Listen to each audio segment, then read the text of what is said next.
So the Canadian government is proposing a ban to social media for anyone under the age of 16. And I guess the question I'm trying to ask in this video is this safe for kids? Or is this the government being, overstepping its boundaries?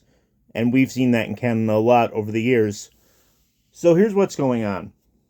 Experts are saying social media can be dangerous for kids, things like bullying, online harassment, and things like that.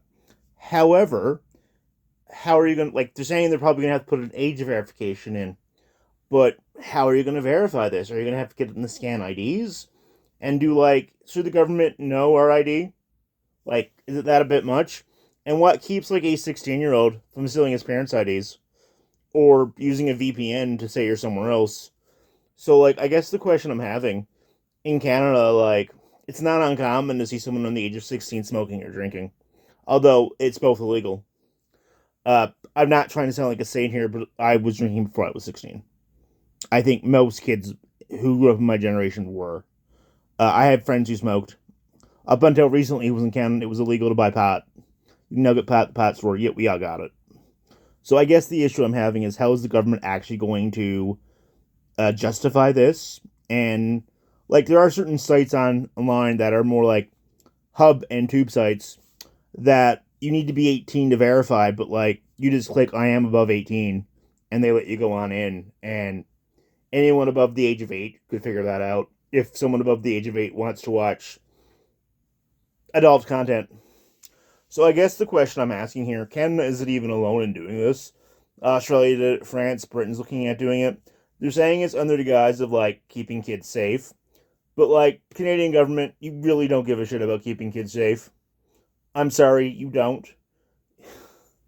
In Canada, if your kid thinks he's trans or they're trans, and I'm not saying there aren't trans kids, I'm not trying to get in that whole debate, but you can't take them to therapy and be like, no, you're just gay, or you're just going through a phase. No, you literally have to support that kid through every step, or you could lose your kids. This happens in Canada all the time. In Canada, there are safe injection sites. You can go and inject poison in yourself, and a little kid 16 can do it. If Canada really gave a shit about their kids, which they're claiming to, they would, probably stop with our massive homeless and debt crisis, keep kids off the street, you know, actually be able to afford food, maybe, get ahead instead of every family being stressed to their goddamn mind. But no, it's social media that's the enemy, right? Like, I don't know. Let's let me know if you guys think this is a government overreach, or yes, social media harms kids. It can, but it's not the government's job to raise your kids. I'm sorry, you have these little these little buggers. Get off your phone, mom and dad.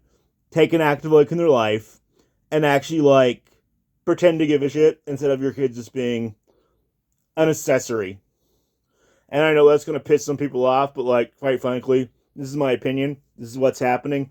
I don't care if you're pissed off. All right, if you're a parent, let me know. But honestly, these are your kids. You can't watch them 24/7, but you don't have to give them a friggin' cell phone. Yeah, it sucks because I'm having a cell phone, but move your kid to a small town where they don't get service and not give them a cell phone. It's really not that difficult. All right, keep it locked. This is a rant. I just want to know in the opinion. Is this a good idea for the government to be doing this of all things, or is this overreach? Uh, Thank you guys. Have a great day. Bye.